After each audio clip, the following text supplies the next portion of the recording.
Hello everyone, welcome. Today I want to talk to you about the 5 types of disability.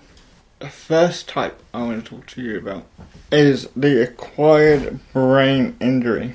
This is when someone has acquired a disability after birth, like a stroke or a car accident, where they would have a spinal cord injury or a sporting injury. There are many different types of spinal cord injuries, and there are many different types of degrees of how the spinal cord injury affects the person, just like an arm or a leg, or it's high up in their body, stopping them to move in an independent way. The next type of disability is called mental health and mental health problems. This can be anything to do with mental health, from depression to anxiety and anything in between. Mental health kind of affects people in later life, but may affect people younger as well. Type number 3, I'm calling the learning disability. And a learning disability is anything that affects the person to their ability to learn. This would affect all their life. There's a big difference between learning disability to learning difficulty, and I will come back to that one in a minute.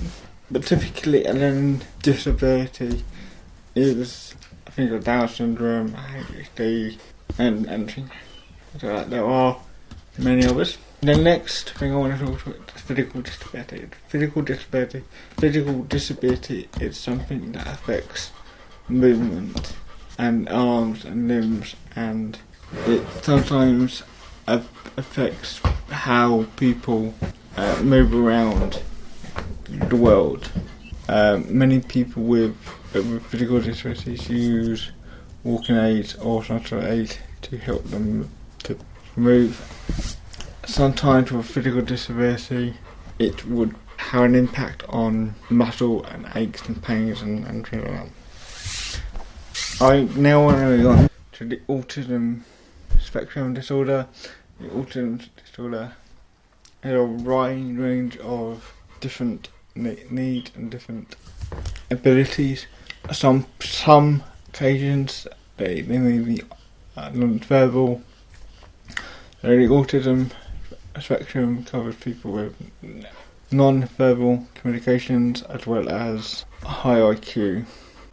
You might hear people talk about the triad of impairment, which is social interaction, social communication, and social relation.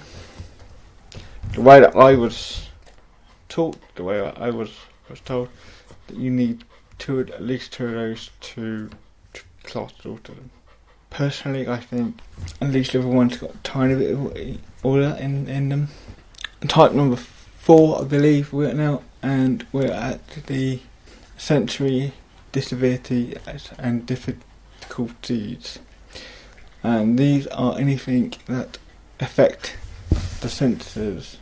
So you may have a problem with your eyes, you might be blind, or you might be deaf, or you might have some sort of impairment in either one of those or in both of those, and that will be classed as a disability or a difficulty. That is the main 5. However, there are 2 very other important ones.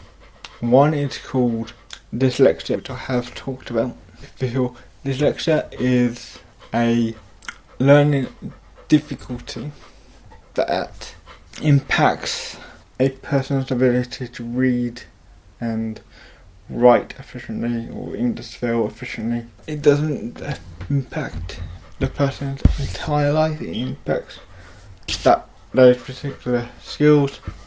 If you want to see more about dyslexia specifically, I have got a video on it, which there's a card there for you.